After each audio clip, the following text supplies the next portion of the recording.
Om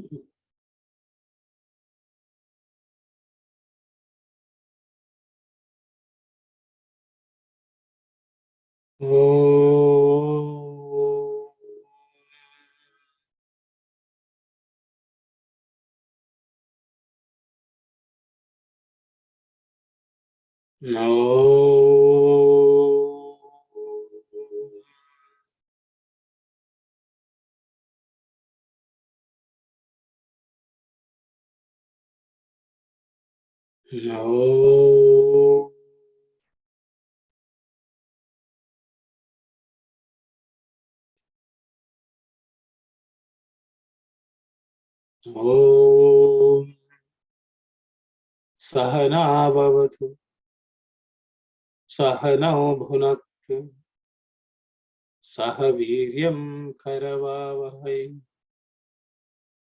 Tejasvinavaditamastu Ma Vidvishavahai. Om Shanti Shanti Shanti.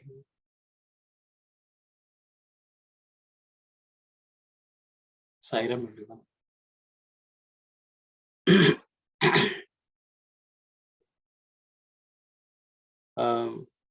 We will continue from the 7th mantra onwards. I think we have already covered 6 mantras, 6 Rik mantras from the Purusha Suktam. We'll start.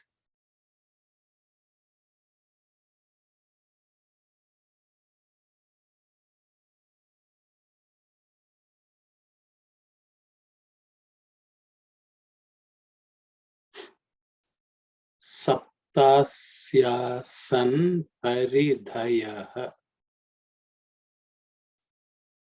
Trisapta samidha kritaha Deva yad yajnam tanvana abhagnan purusham pashum. Saptasya sanparidhayaha Trisapta samidha kritaha Deva yad yajnam tanvanaha abhagnan purusham pashum. Saptasyasan paridhaya Trisapta samidha kritaha Deva yad yajnam tanvanaha abhagnan purusham pashum. In terms of pronunciation, Saptasyasan paridhaya.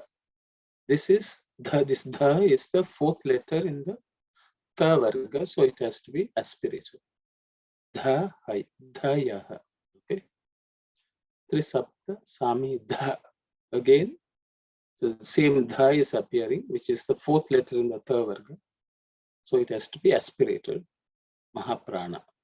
Sami dha kritaha. Deva yadyajnam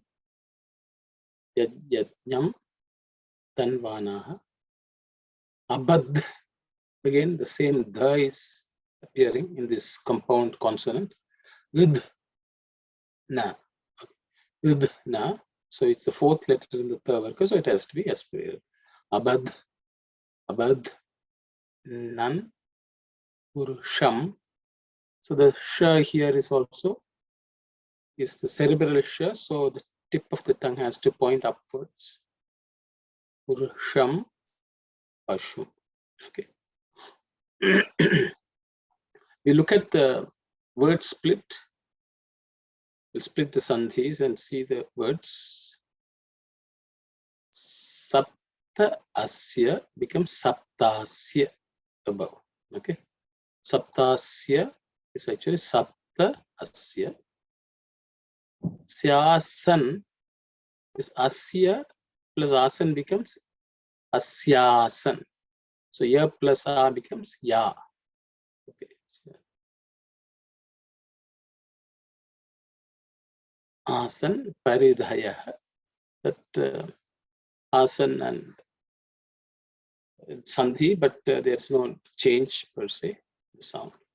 Asan paridhaya. Trisapta samidha kritaha. No changes due to sandhi. Deva yat yajnam. So this here, the visarga gets dropped because of sandhi. So that's why you have deva. Yat and yajnam becomes yad yajnam. Okay. Yad yajnam. So that it becomes the, which is the third letter in the tha varga. Okay. Yad yajnam. Tanvana. And then here the sandhi happens between abadhnan, purusham, but there are no changes due to sandhi.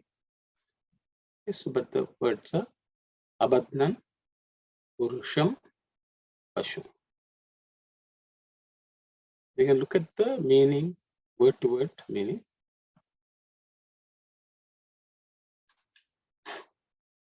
Sapta means 7. Sapta means 7.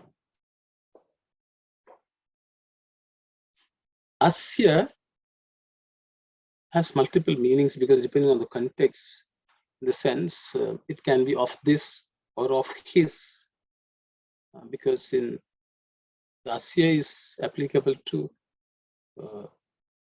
that, or a thing or a person also. Okay. So in this case, we are taking it as of this. Okay, asya. Sapta asya. Okay. Of this or of his, you can both ways you can put actually. Of this 7. Asan. Okay, asan is a verb which is the past tense. So, but it's a plural one, bahuvachana, means plural verb. So that means they are were. There is implied, even though it's not mentioned. There is implied in the verb itself. Okay, because it's a plural verb. There were, of this there were 7.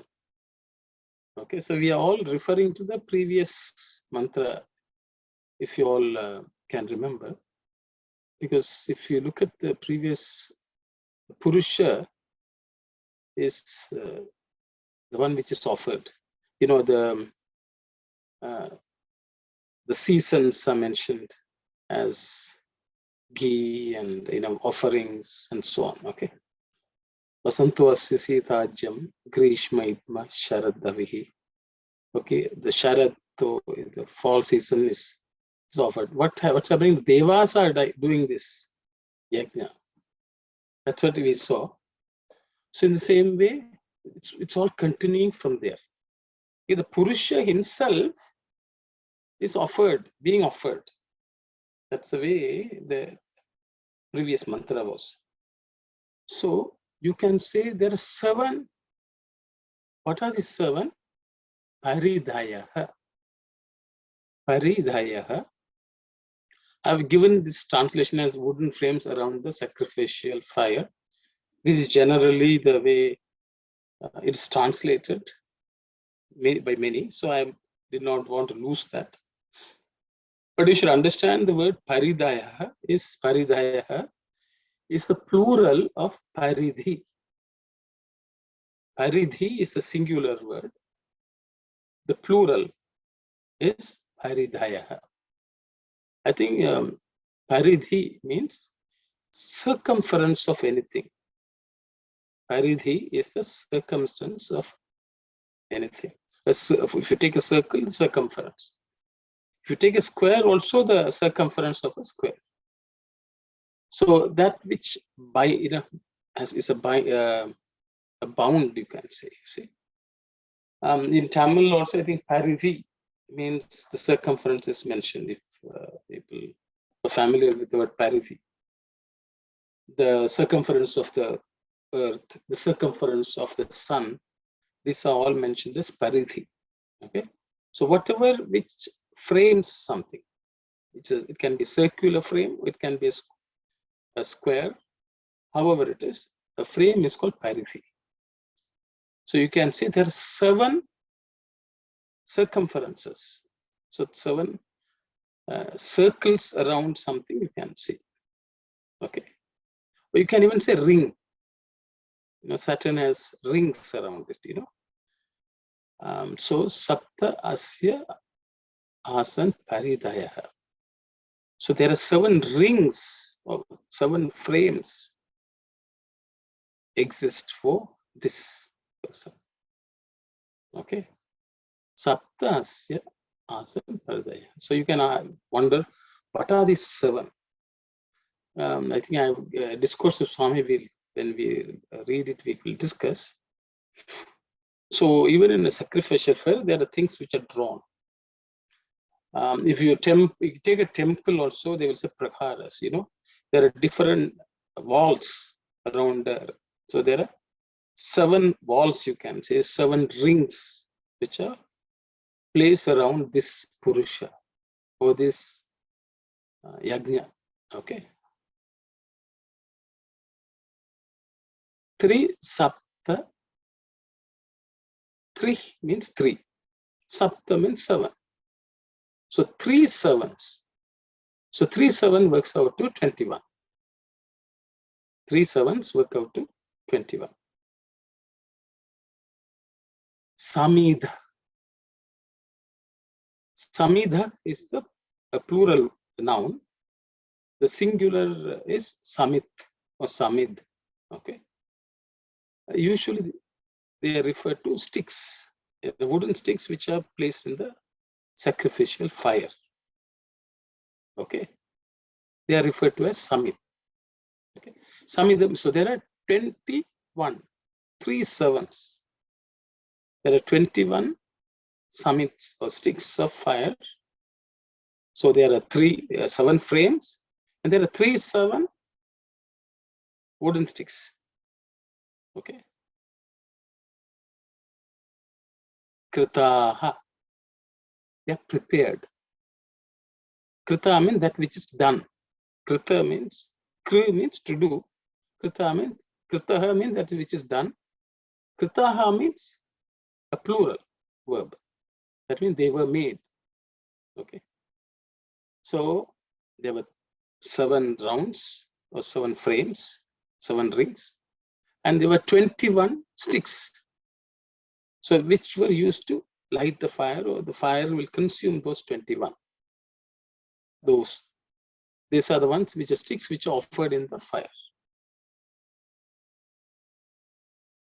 Devaha. So Devaha, gods.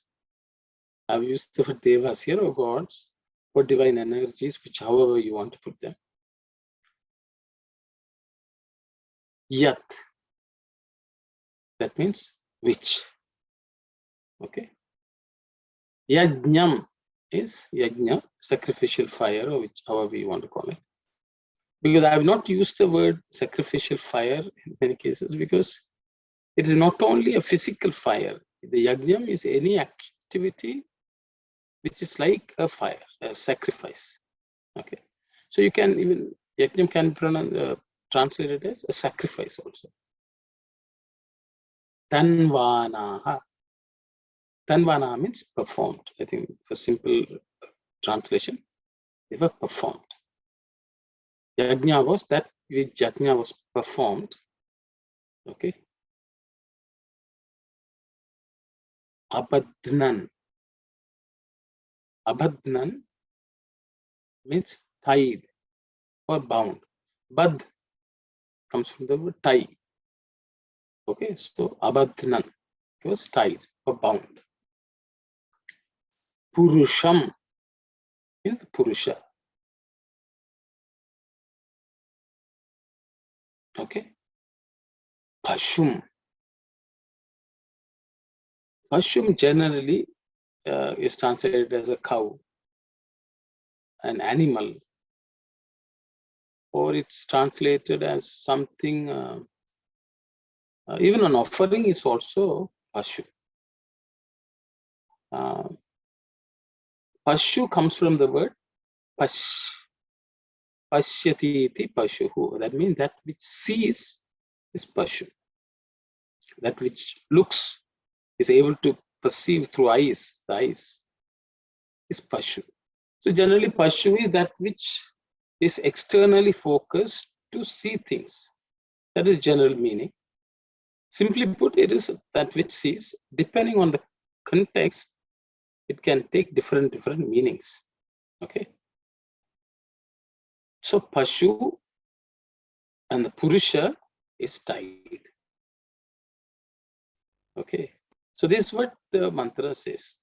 Saptasya san paridhaya trisapta samidha kritaha eva yad yajnam tanvana abadhran purusham pashu. So it's a very esoteric mantra, but generally I will just give you many people who translate this. So Purusha means, people say a person, a human being. Abadhnan means he is tied. So generally in the yajnas, there is a stick, there is a pole next to the yajna sthala, and anything which is to be offered is tied to that. Okay, Pashu means cow. So generally the meaning, in a literal way, people will say a person was tied to the pole, or an animal was tied to the pole. So citing this, many people interpret in the today modern, maybe so-called Western modern scholars or Westernized modern scholars have translated as there were human sacrifices or animal sacrifices are referred in this. Okay. See, when we do that kind of a people when have the attempt, they have ignored what precedes this mantra. If you go back and say Sahasra Shirsha Purusha, Sahasraks Sahasrapat, Sabhumam Vishvato Vritva, Atyatishta Dashangulam. So we already looked at who this Purusha is. This Purusha, which is being described, is the Purusha which is the Parabrahman, who is, is only 1/4 in this world, 3/4 cannot be seen. Okay, that is the context in which the Purusha is mentioned here. So that Purusha is tied. That's all it says. So the Purusha here does not refer to a common man on the street or someone we catch and the rishis were trying to put in the fire. The person is tied up. Or an animal is caught and tied up. Because Purusham Pashum, the Purusha is the Pashu. Purusham. So there are two words used to refer to something which is tied. The Purusha is tied, the Pashu is tied. So Purusha is the Pashu. So does it mean that Purusha has now become an animal? Or does that mean the Purusha is able to see? These are the meanings which the Upanishads give. But if people who take this out of context and say Purusha Suktam is talking about human sacrifice, Purusha Suktam is talking about animal sacrifice. The Purusha which is described cannot be meaning something different than that which has already been described. So what is this is, Purusha is offering himself and making this world. The Purusha, who is the Sahasra Sirsha Purusha, he is that unmanifest Brahman, is offering himself, or or herself, so that politically, people don't get offended. That Purusha, that principle, is offering itself and creating all this. So you can see even the seasons are that offering of that.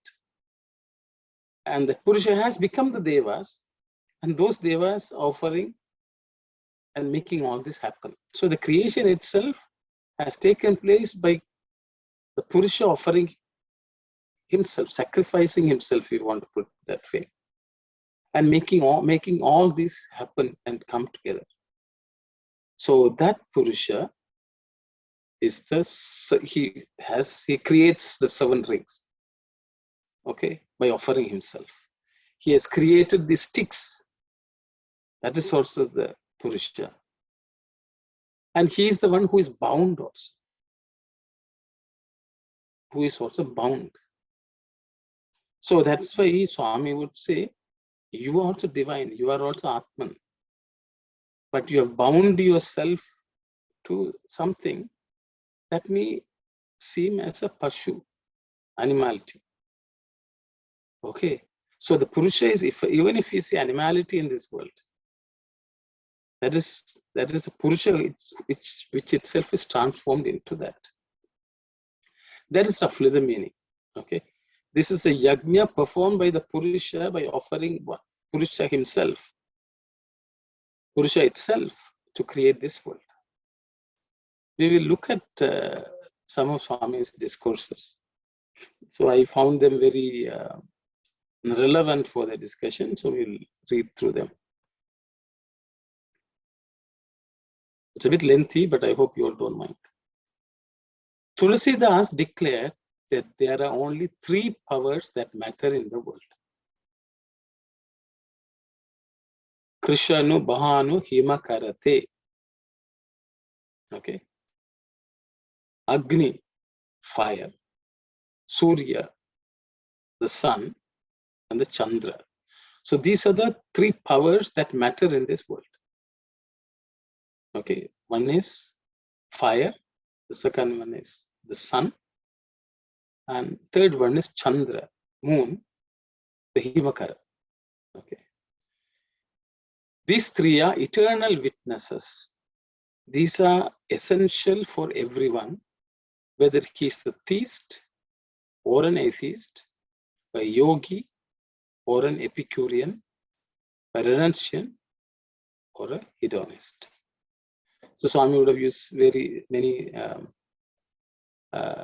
Sanskrit words to this, so they have been translated as, whether it's a yogi or a bhogi, that is renunciant or a hedonist, things like that. It can be astika, nastika, like that Swami has a series of words which he uses. I will not go into them. So these are essential for everyone, whoever that may be. Without fire, the body will get cold and perish. Without the radiations from the sun, no energy or vitality can exist in man. Solar rays are essential for the survival of plants or human beings. Equally, the moon is essential for existence. Human birth is the consequence of past sins and ignorance. It is necessary to destroy sins, eliminate ignorance, and achieve peace and serenity in life.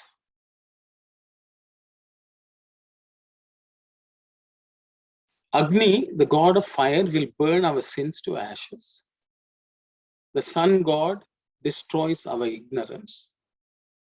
The moon cools the agitations of the heart. These 3 are embodied in the name Rama. Okay? Ra, A, Ma. 3 syllables in the name Rama. Ra represents Agni, the fire god. A represents Surya, the sun god. Ma represents Chandra, the moon. The name Rama contains within its 3 deities. It's Agni, Surya, and Chandra.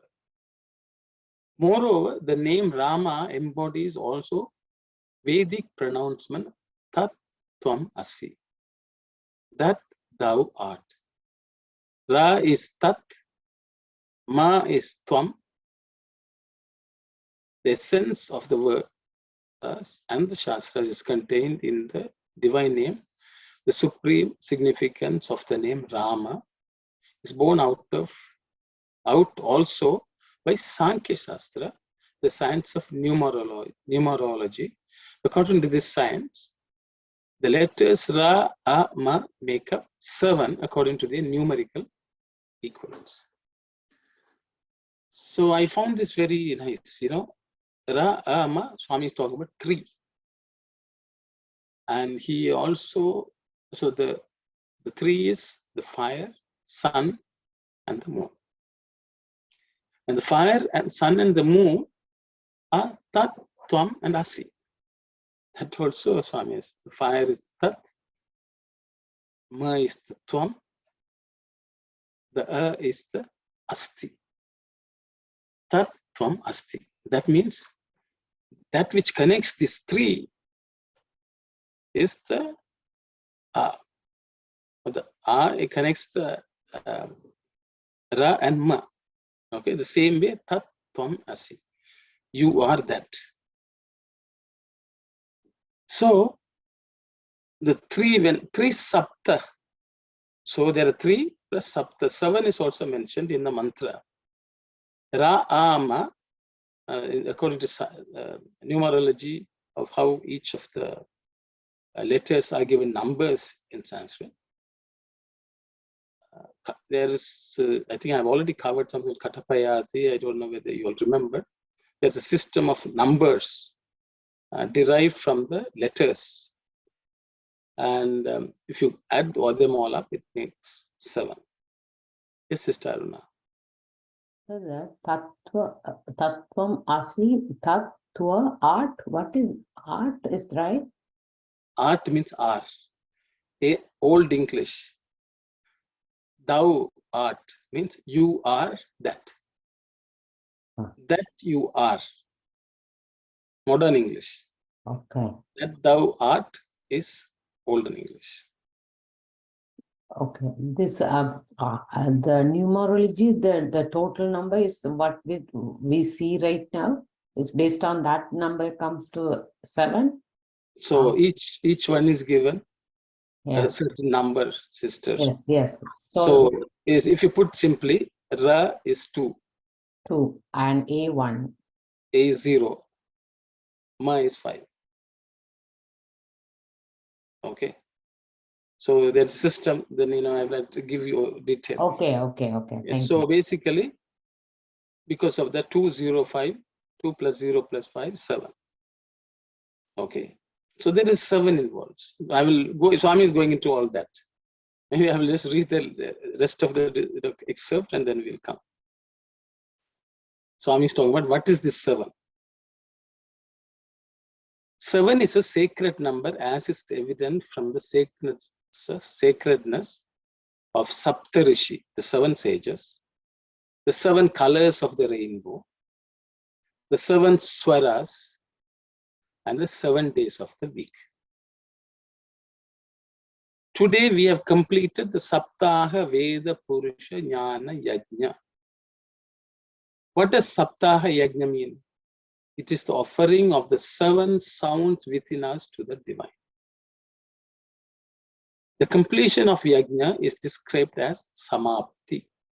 Samapti means Brahma Prapti, attainment of Brahmic consciousness. The 7-day Yajna is performed for this purpose.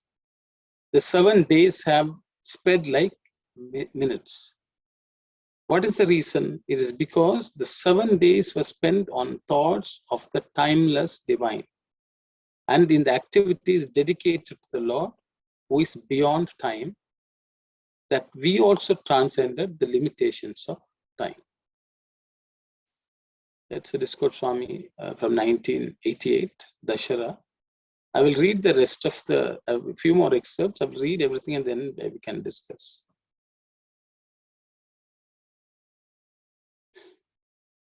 The Pranava, primeval sound Om, recital is one form of such spiritual effort. It is laid down at Prashanti Nilayam that the early dawn recital of Om should be done 21 times. This number is not arbitrarily fixed. it has a significance of its own. We have the 5 karmendriyas, senses of action, the 5 jnanendriyas, senses of perception. We have also pranas, the 5 vital energies to sustain us. Then we have the 5 koshas, the sheets enclosing the divine spark, that is the reality. These total up to 20. Hence, the recitation of Om 21 times purifies and clarifies all these 20 components and makes the man the 21st entity, ready for the final merger with the reality. The Jiva Tattvam, the life principle, merges with the Para Tattvam, supreme reality.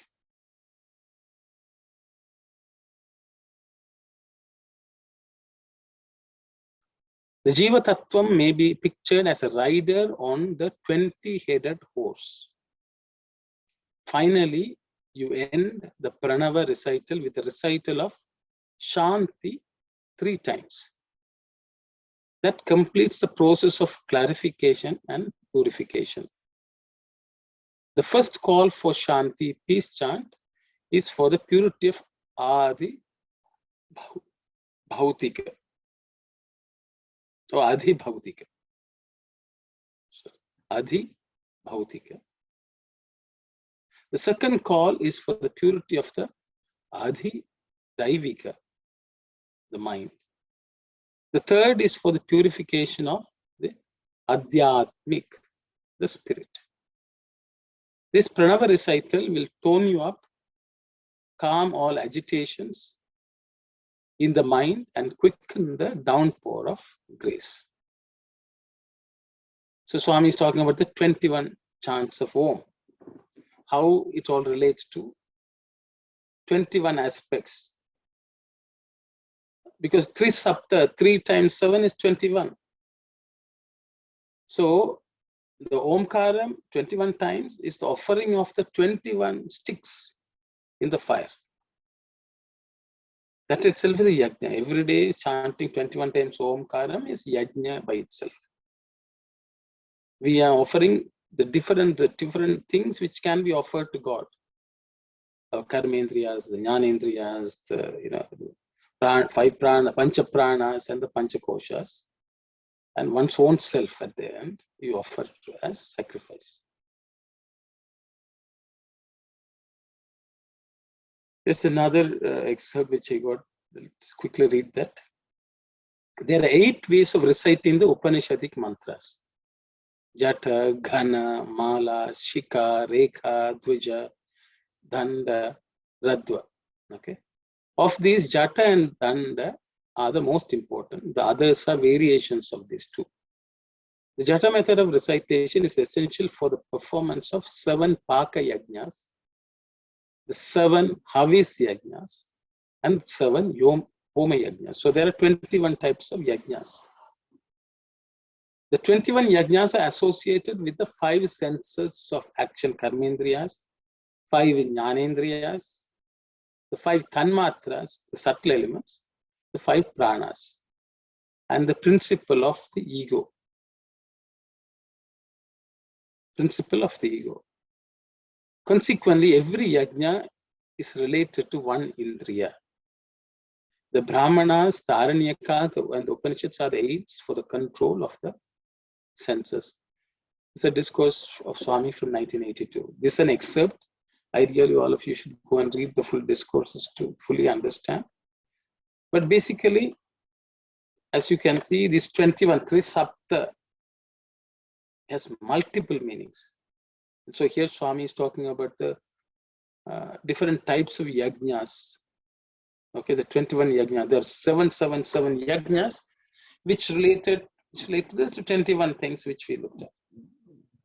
So actually this is mentioned in there's a verse, a mantra in something called Paingainya Brahmana.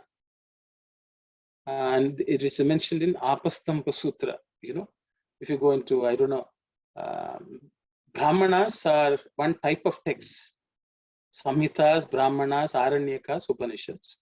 Brahmanas generally give you how yajnas are to be performed, what are the things which have to be done, but should not be done. And they also explain the reasons and things like that. These texts are called Brahmanas.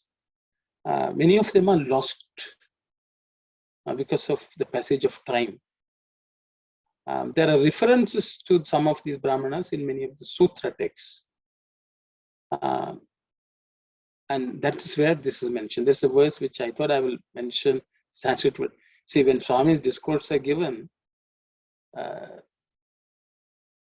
Swami is referring to so many things which we may never understand, which we may never have access to. Okay, and initially I thought I will just maybe I should just to show. I hope, can you read something here? It's in Sanskrit. I have not done, so I will just show you. It's from one of the commentary which I was referring to. I was reading it, and I saw. I can show you.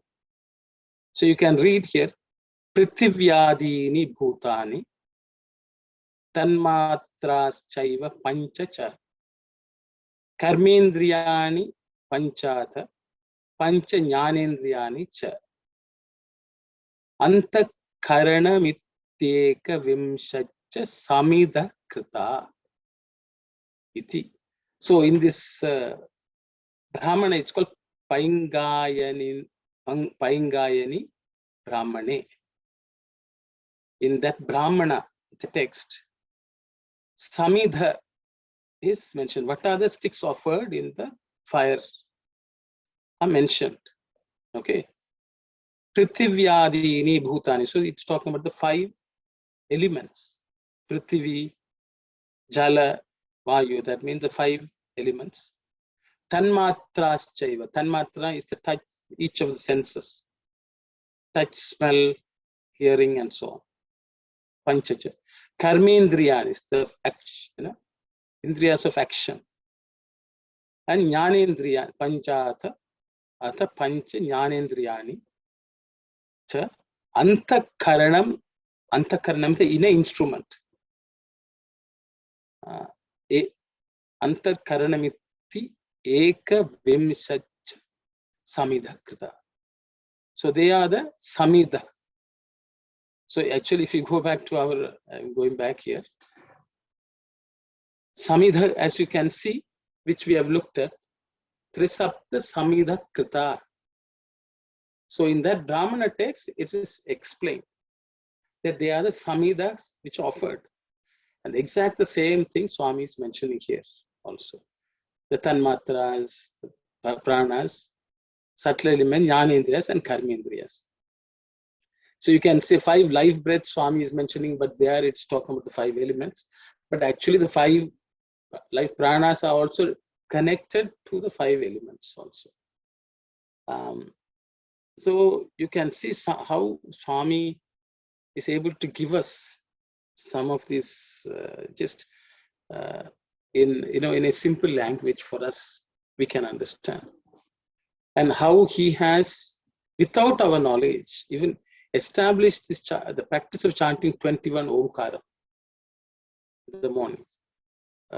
Certain unique things which he has given as a revival of the Vedic tradition to us in a simple way. If only we chant the 21 Omkarams every day morning, offering every part of our the body and the mind into offer it to the Lord. That itself is a yajna every day. So I thought I will just mention. So I hope it's covered. So basically the Lord, the Purusha, has offered himself and created all this so that we can use them to offer them back to the Lord himself. Whatever we offer is actually nothing but what has been given by the Lord. So this interplay of what God has offered us and what we offer back to God, to the Purusha, is very nicely explained in this mantras. Okay. We'll go to the next mantra.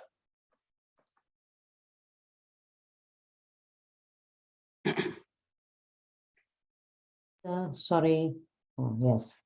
Yes. Sister. Before, I think before me, Maha, and then you, Sairam, you go ahead, please. You go ahead. Brother, sorry, sorry for the interruption. For the 21 ohms, first time we are talking about 5 jnanendriyas, jnanendriyas, karmendriyas, and 5 koshas. Then again here is different. What is the difference? Tanmatras. Tanmatras. So why that difference? So that 5 and the 5 pranas, the life breath, what is this referring to, please? These two only. Then no disturbance. Thank you. See, ultimately, you're asking, oh, why? So am I offering the 5 different things? So which should I offer? Do I offer the tanmatras or do I offer the... So you asked me what is tanmatra. First, let me tell you what the tanmatra is. No, brother. Tanmatra was used here. The other one is we used 5 koshas. Yes. So why? So which one to offer? You asking, or why is different? And what is this 5 pranas is referred to? Thank you, Saira.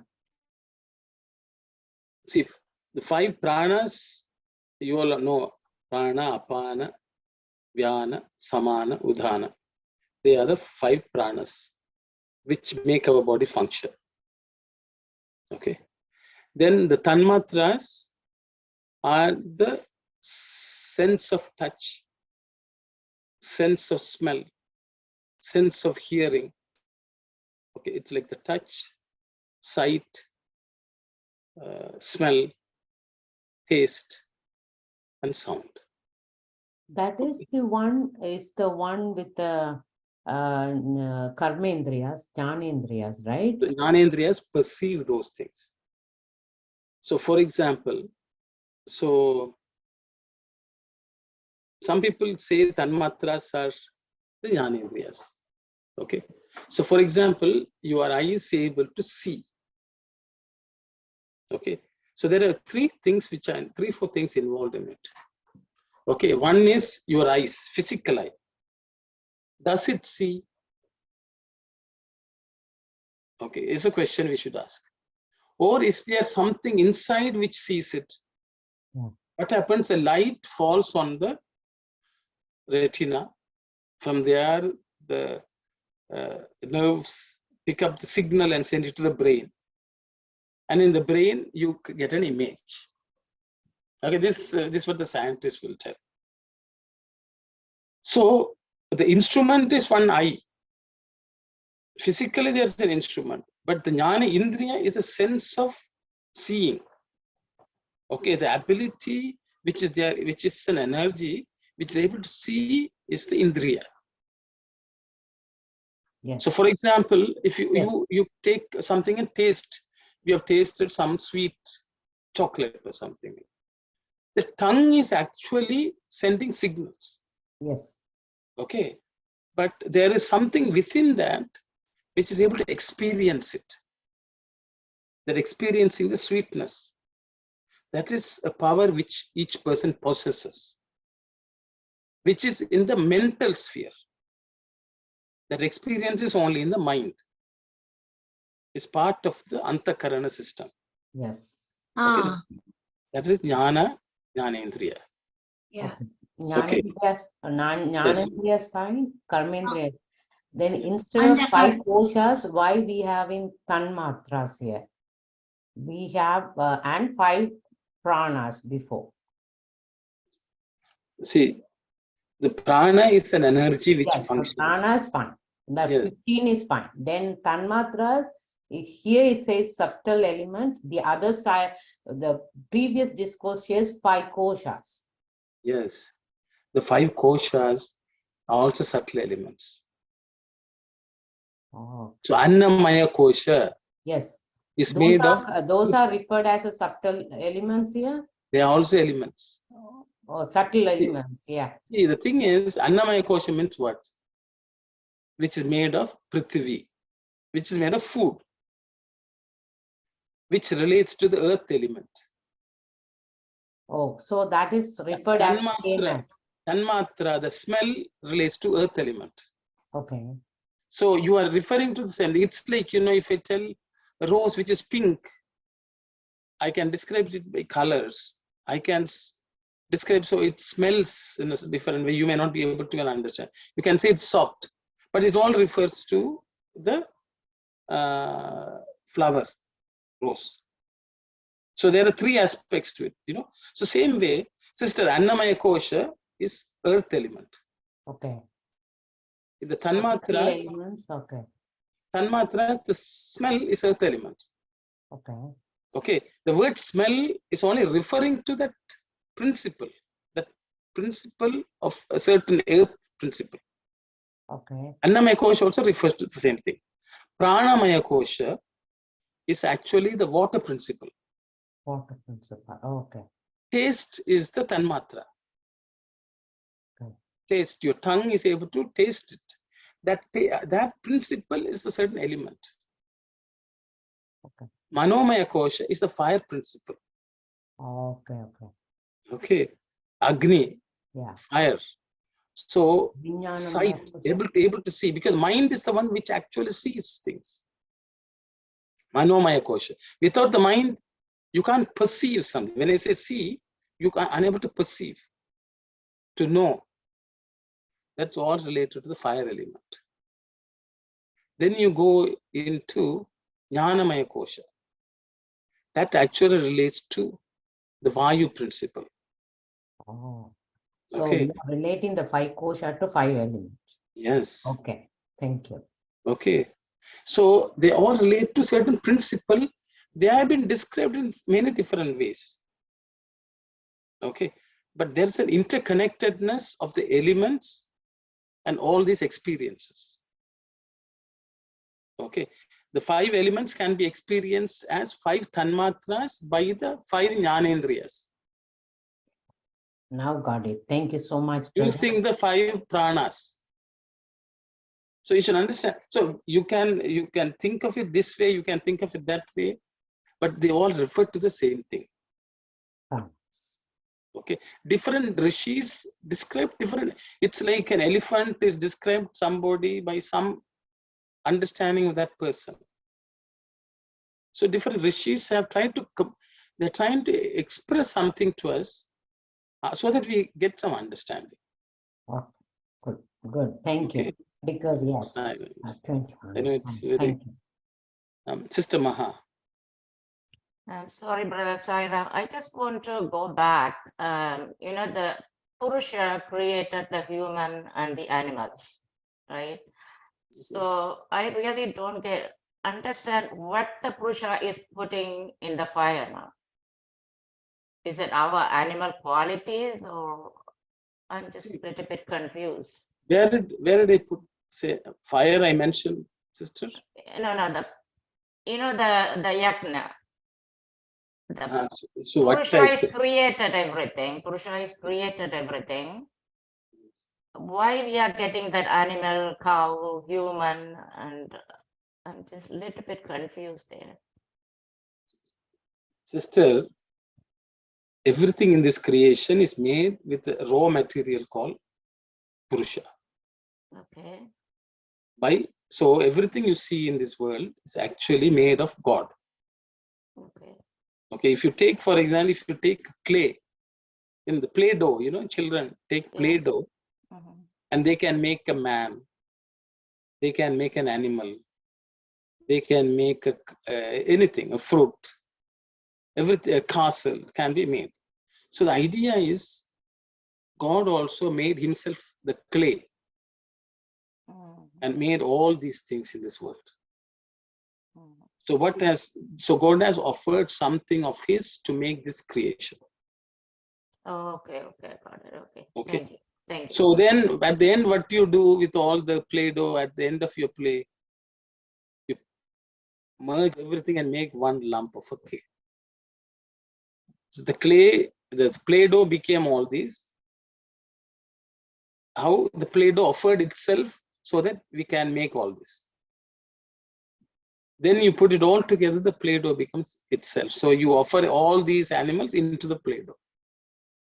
Okay, okay, got it. Okay, that is how the creation happens and the dissolution happens. Okay. Thank you, Sarah. So why this is said then? Why this mantra is, what is it's trying to teach is for us to strive and understand that everything is divine. Then we will say, no, many things are not divine. We say. But what the rishis will say is, when you make yourself divine, you will see everything as divine. When you make yourself an animal, you will see everything as animal. Because animal means you will see only from that perspective. Okay. So the Upanishads are trying to teach us to understand that whatever we see and whatever we do is all divine in different forms. And divine has offered itself so that all these things which we see and experience in this world could be made of. So without the raw material of that Purusha, the world doesn't exist. If you go back and say science, the people say, oh, this is not science, this is metaphysics, and say, oh, the world is actually comprised of atoms. The same atoms are forming an animal. The same atoms are forming a human body. Same atoms are forming a tree. So that is the clay. That is a Play-Doh, which the world is made of. How the atom is sacrificing itself to make a form.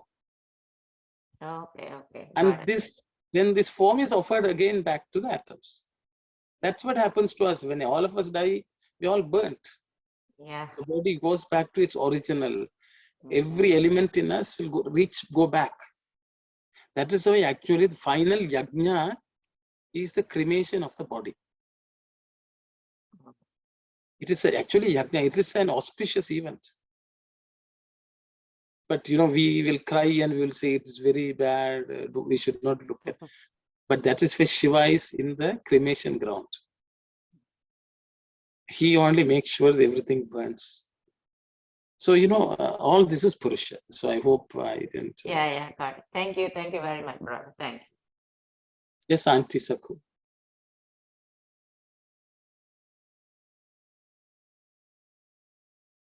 Sakhu Auntie, I think you have to unmute and Yeah, speak. I did it. Can you hear me? Yes. Okay. You spoke about 5 senses, that the physical, then the Jnanendras, That is Jnanendra is cognitive senses. I want to know where does the antakarnas come here? The ego, buddhi, manas, and chitta. Where do they come into these categories you have said? the Can you explain? So the Antakaranas is the principle of ego here, sister, Auntie. Antakarana means Antakarana is inner instrument. Okay, that inner instrument has 4 functions. Oh, the ego has. That is Antakarana. Antakarana, yeah. Inner instrument. See, Manas, Buddhi, Chittam, Ahankara. Yeah. Those are the 4 functions of the inner instrument called Antakarana. They are not 4, they are 4 different functions of the inner instrument. See, your mind itself does 4 things. It, perceives external things, mind, proper. Buddhi, it discriminates. Then it stores the information, Chitta. And it also identifies itself as something. So it is a function of the mind. Yes. 4 types of functions. Yes, of the Antakarana. The technical term used is Antakarana, inner instrument. It can be ego principle, sometimes it's the buddhi discriminative principle, sometimes it is the mind principle proper, or sometimes it's a chitta principle. All that is called antakarana. So this manas is playing major that role in jnanendriyas, cognitive senses, subtle elements, and life breaths. Yeah, Is it- mind is the one which perceives, Yeah, perceives. Yes, without the mind. That is what we are. We think, so we are. Yeah. We are conscious that we are, so because of that we are exist. All that is the inner instrument. That is the 21st principle. But mind can help the human to become good also, to achieve the final goal too. So where it is pointed, that matters. Yeah, okay. There does that come unto subtle elements, or No, when it's externally focused, it will see all these subtle elements, jnanendriya, karmendriyas. When it's Okay. turned inwards, it when just you perceives. turn inwards, It, that is not said here. that's what that is offering. Once you put everything in the fire, there's nowhere else to go but inside. Okay. Okay, the final sacrifice, your body is sacrificed, the mind doesn't exist. At that point in time, that inner instrument Yeah, is only with the the final stage. Paramatma. Okay. Thank you. That is the sacrifice. Thank you. Thank you. Sai Ram. Sai Ram. Okay. It's 10, but I think we can do one more mantra. Yeah, I hope it's okay. I could have just given the meaning and moved on, but I think it's good for us to understand the significance, because the meanings, I think there are so many books and this, you can get these superficial meanings of the words. But I thought I will spend a bit time. Okay.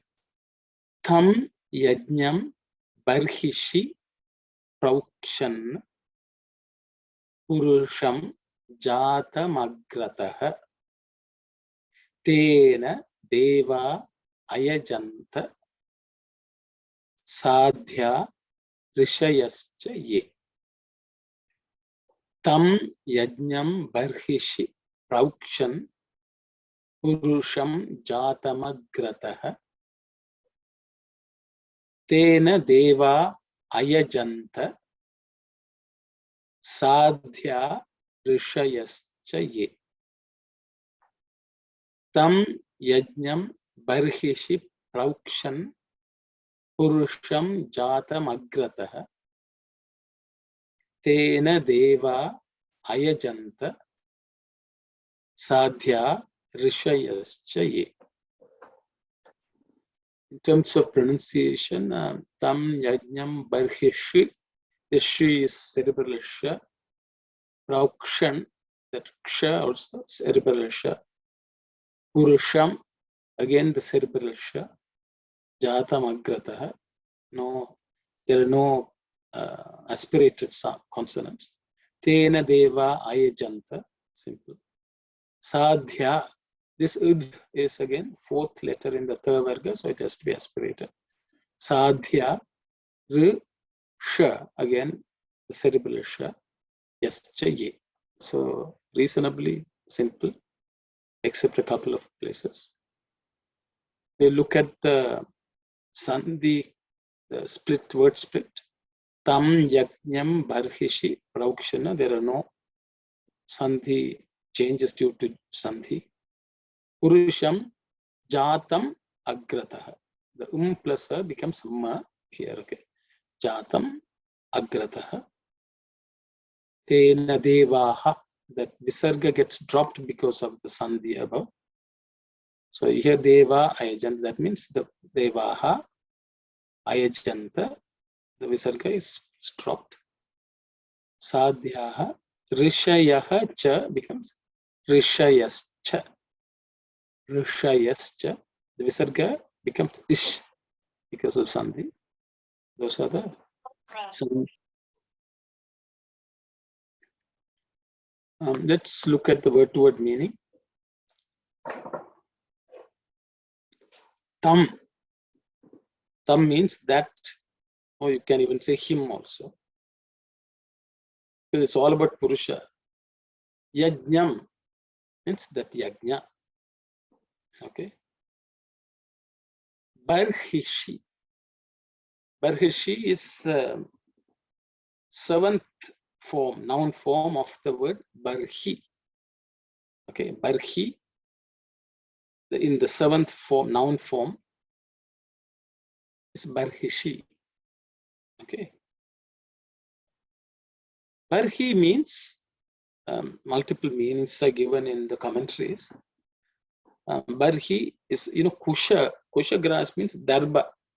This, I know if you have looked at any Vedic yajna, they will use this long stalk like grass, dried grass, which is one of the major ingredients in the performance of yajna. So the bed is made of that, and when the fire is lit, so that bed of kusha or dharba grass is also called barhi. Even the fire which is lit from there, that is also called barhi.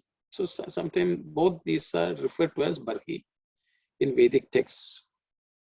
So this yajna on this bed of dharba grass or in this fire, okay, because seventh vibhakti means in, on type of meaning, barhi, in that barhi, okay, on that barhi, whichever way you want to put it.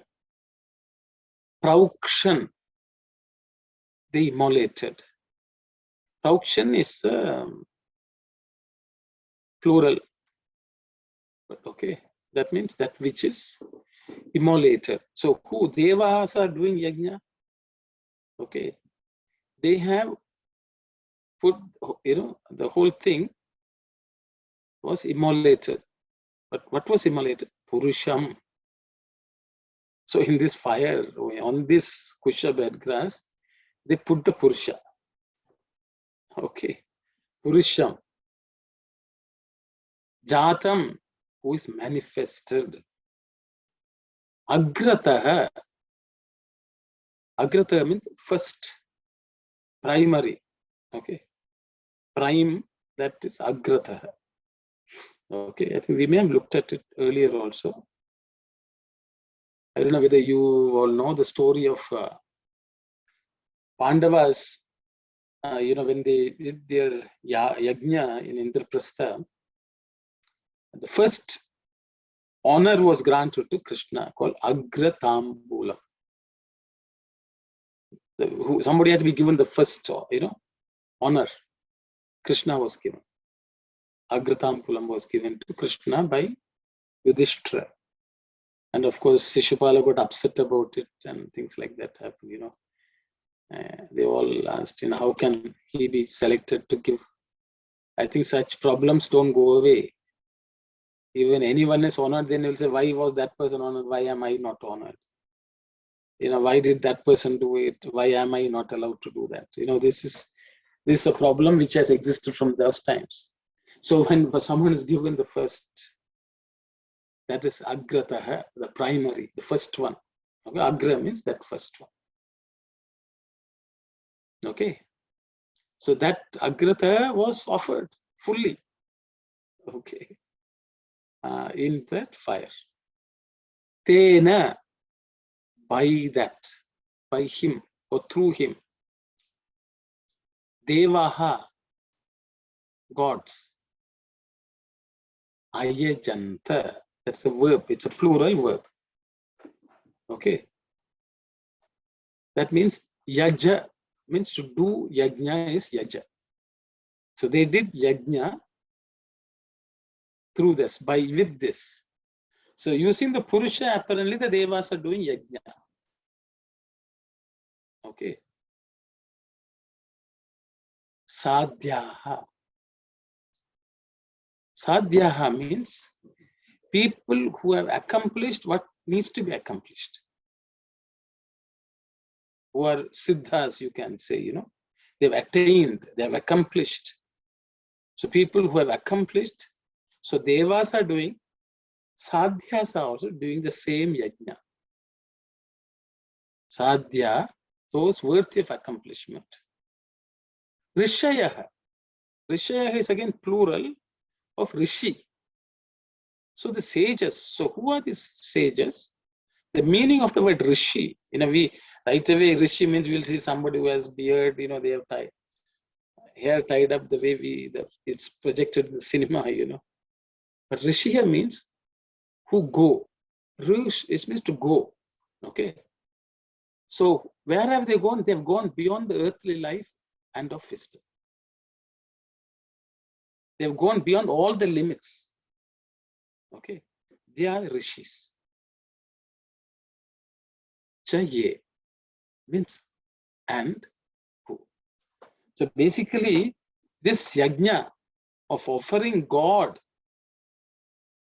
okay, the firstborn, the one who was born first, he's the supreme, is continuously offered as a yajna by Deva, by Sadhya, and by the rishis. Okay, they are continuously performing this yajna. It's not that fire. They are always offering everything they do as divine unto divine. So I will just have an excerpt. I will read that. On Vijayadashami day, the 7-day-long Vedic ritual performed for the promotion of peace and prosperity among all men in all lands and called Veda Purusha Yajna, sacrifice dedicated to the Vedic divinity, concludes with a valedictory offering to the gods who preside over the various facets of nature. This is called Purnahuti, the fullest invocation. And usually a number of valuable things are poured and placed in the sacrificial fire, adored and fed during the entire week. The closing ritual is named Samapti. The word usually translates as the end. But its real meaning is Samapti, or the attainment of Sama and Brahma. This is Brahmic vision. Sama Apti, Swami says, okay. That is, you attain Sama, that equanimity. Okay. The final offering is of one's self, which is the culmination of the sacrifices rendered all along. The significance of Purnahuti is fulfilling one's earthly life by dedicating oneself to the omni will of Brahman. I think 1 second. Okay. This is also known as surrender or Sharanagati.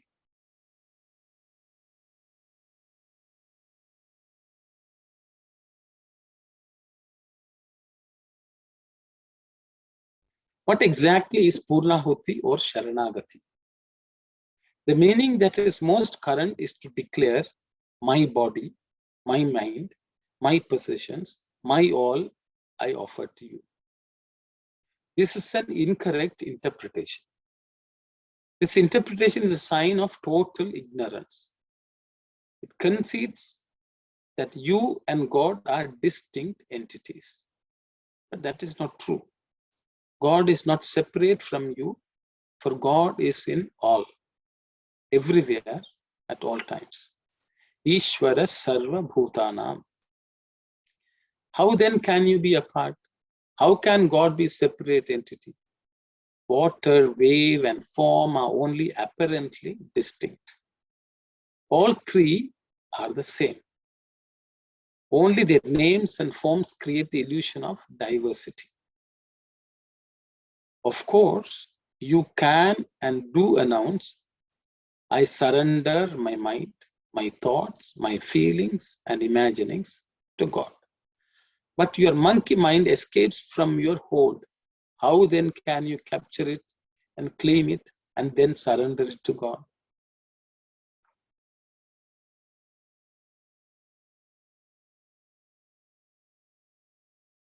What authority do you possess to offer something you are not master of? The whole process reminds one of the Telugu proverb about the gift by the son-in-law of the property owned by the mother-in-law.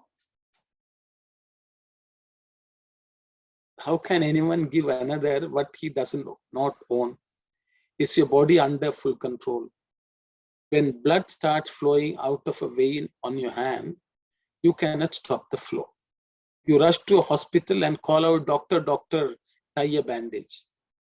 When you suffer from a stroke and limbs on one side are paralyzed, you are helplessly unable to repair them.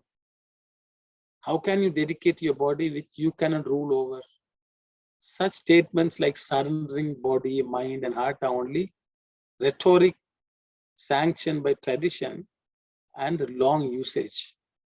The act of surrender is often highlighted as Atma Arpana.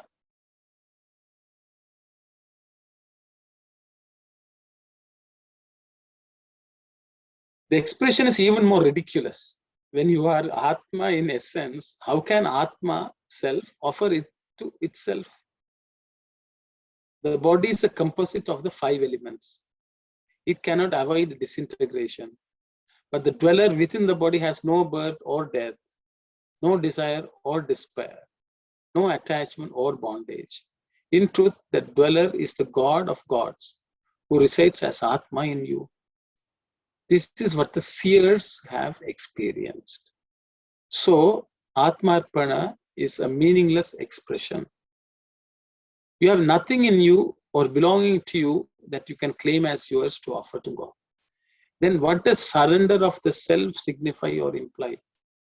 To experience God as omnipresent, to be aware of nothing other than God, that is true surrender. I will repeat this.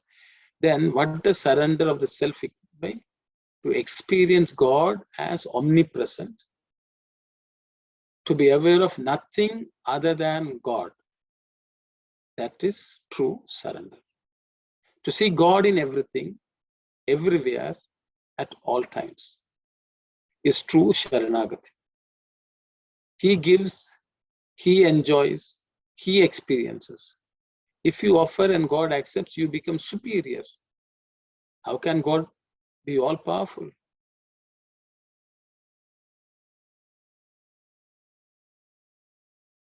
You should not reduce the glory of God through such high-sounding statements. You may be an erudite scholar who can interpret scriptures. You may read or recite the Bhagavad Gita scores of times. Of course, these are good attainments and practices, but one has to carry out one's duty with devotion and discipline. It is not devotion to parade the ochre robe. Sins won't fade away when mantras, holy formula, roll out of the tongue.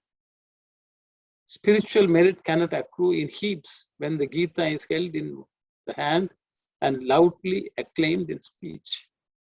The real sadhu is he whose deeds are in accordance with the words of advice he utters.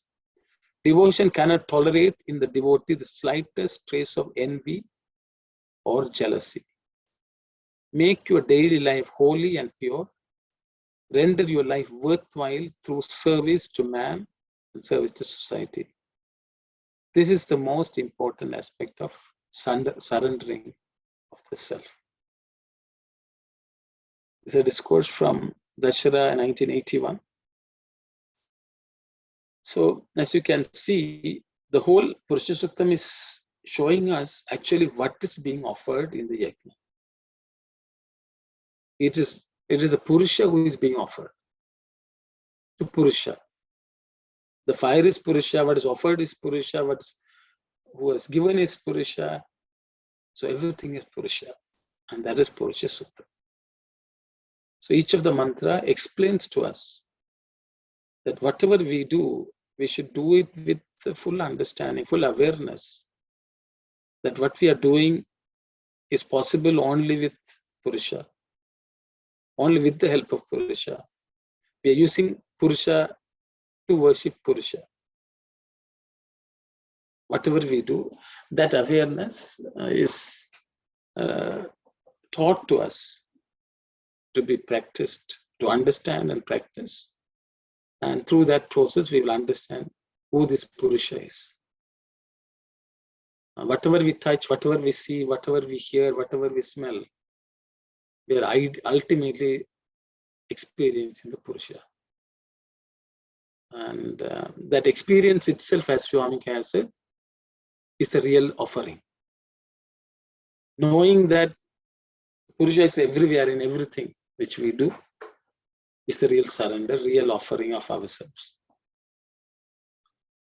And that is Purusha Suktam. There's one more mantra I have.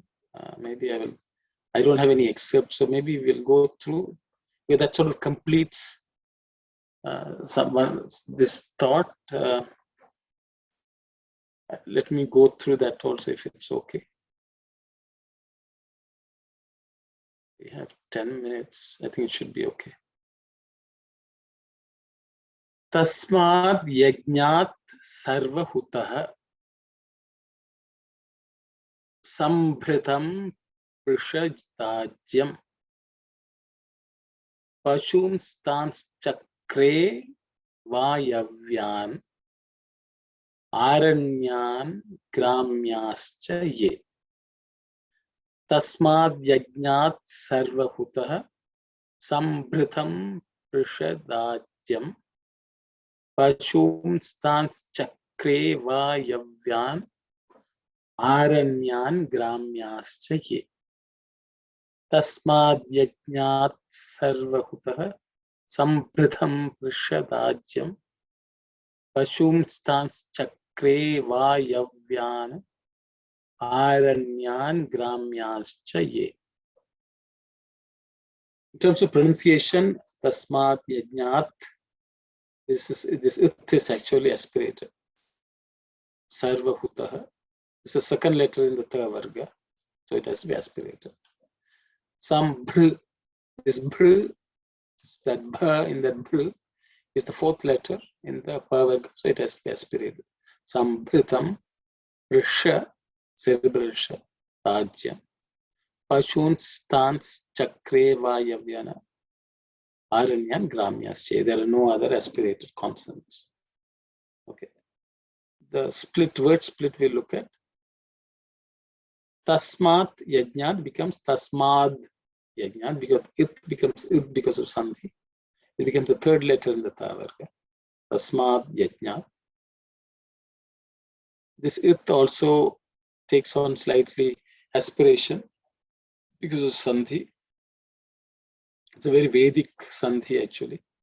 Sarvahutah. Okay. Sampratham prashadacham, no differences. Pashun stans chakre is pashun tan chakre. Okay. Because of sandhi, tans comes. Pasuns, this also comes because of sandhi. Pashun tan chakre. Vayavyan aranyan gramyaha chaye. Aranyan gramya, there are no changes because of sandhi. This yah cha, yascha, it becomes because of sandhi. Visarga becomes ish because of sandhi. That's why you get yascha here. Okay. Ya cha ye. Look at the word-to-word meaning. Tasmat, that means from that. Tasmat is the fifth vibhakti or fifth noun form of the word tat or saha. So from him or from that. Yajnat, that means from yajna. Sarvahutah, everything that's offered. So everything is offered. Okay. From that yajna, everything is offered. Okay. Sambhritam. Sambhritam. Sambhritam means it's something which is manufactured, okay, made with, it's manufactured, you can say, okay. Sambhritam, it's nicely done. nicely made. Sam Bratham. Prishadajyam. Prishat Ajyam. Okay. Prishat Ajyam, I think we have already looked at. Ajyam is ghee. So ghee is mixed with your milk, curds, your curdle milk, you can say. Pashun. Pashu, again, we have looked at various meanings. So the cows, sacrificial offerings, the seers, people who see. Pashun. Tan means those. Chakre. Chakre is a verb that means is created. Kra means to do. Okay, so one who has made things is Chakre. He created. Vayavyan. Vayavyan means airs, wind. It's not only airs, that which all those things which are filled with air is Vayavyan. Aranyan means forests. Okay. All the forests. Whatever lives in this forest also Aranya. That belongs to the forest. Gramya. So Gramya, generally it's Grama means village. Villagers, you can say, people who exist in the villages. Gramya, or people who exist in the cities. I just put villages, which means it's just not a place, physical place. It's comprised of everything which is contained in those. Chaye. So everything in this world is as offered. So by mixing up everything, ghee is mixed with the. See, the thing is, ghee is mixed with. If you take milk, in milk somebody has mixed ghee. The fat is present in the milk. Who mixed it? God mixed it. Then we take it out, separate it. But somebody has already mixed it. That's Prashadachyam. Why ghee and curd milk means? Milk is the essence of all mammals. Milk, it's not only ghee, everything which we eat has fat embedded in it. If you take rice, there is fat inside the rice. If you take lentils, there is fat inside. So in this world, everything there's a ghee. Ghee is oil also. Ajyam also means thailam, oil. So the fat is contained in everything in this world, but which actually keeps them alive. When that fat actually disintegrates, turns rancid, that object also is spoiled. So that is the way God has mixed up everything and He has produced all this. He has offered Himself, Sarvahuta. In everything He has offered Himself. Okay. And with that He has created all this. He has also created this Pashun, all the cows, all the human beings. Pashu also means Jivatma. So Jivatma is also created. Chakre, He has made, manufactured, created everything in this world. So that's what it covers. So God has done His own part, His own yajna, and created this world. In experiencing that divinity, that Purusha in everything, we are performing yajna as Swami has explained in the discourse which we read a little ago. So I'll stop here. That's all I had prepared for today. If there are any questions, and if I have any answer, I can share with you. If there's no one, I will just, I think there's always request that I should chant. So I will read, I'll chant what we read today. Hari Om Tatsat. Neshaya Namah Saraswati Namah. Shri Gurubhyo Namah.